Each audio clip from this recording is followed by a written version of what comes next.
Heippa hei! Tässä käpsytellähän aseman harrasteajoneuvoja Rompettori-tapahtumaan, joka on tässä Ylistaron huudeilla. Joo, tämä järjestetään täällä Aseman seudulla. Täällä on tämmöinen kuin Aseman seudun kehittämisyhdistys. Tämmöinen vireä kyläseura ja järjestää tämmöisen ajoneuvotapahtuman. Ja tämä on siitä kiva. Tämä on maksuton tapahtuma ja tänne voi siis ihan kuka vaan tulla omalla harrasteajoneuvolla ja tuoda sen esille. Ja tietysti katsojaksi kanssa. Kyllä, tuntuu tosi semmoiselta rennolta ja mukavalta matalan kynnyksen tapahtumalta, että tänne varmasti on kyllä kaikki tervetulleita. Joo, tämä kyläyhdistyshän on siis tosi vireä.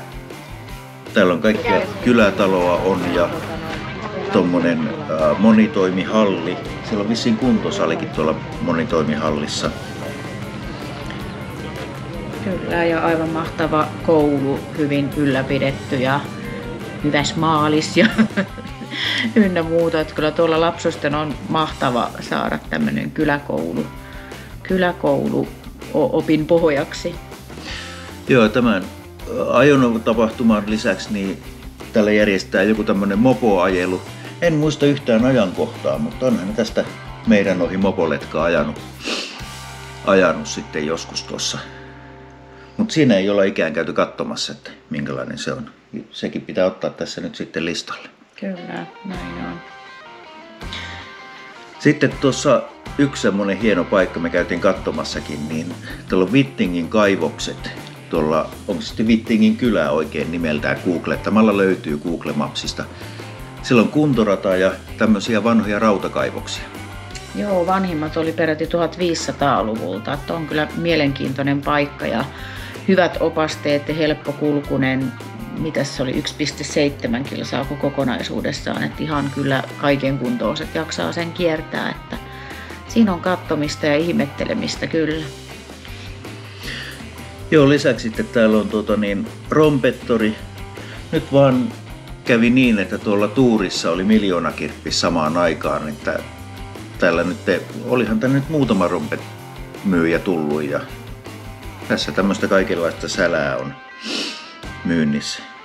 Kyllä, joo, kesä sillä lailla on harmillista, että kaikkia mielenkiintoista on aina yhtä aikaa, mutta onneksi tuntuu, että tämä tapahtuma tosiaan veti kivasti noita autoja ja moottoripyöriä ja mopoja ja traktoreitakin, mutta myös sitten näitä rompettorimyyjiä.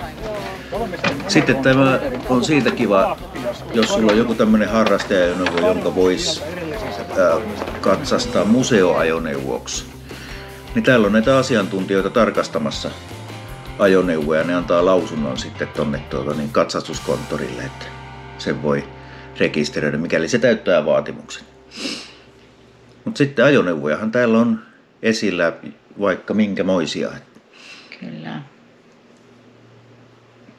Oli ihailtavaa ja katsomista kyllä, että tosi mukavaa ja lapsillekin siellä taisi olla jotain toimintaa takapihalle, en sen kummemmin katsonut, mutta viihtyy varmasti ihan perhekin, pienet ja isot.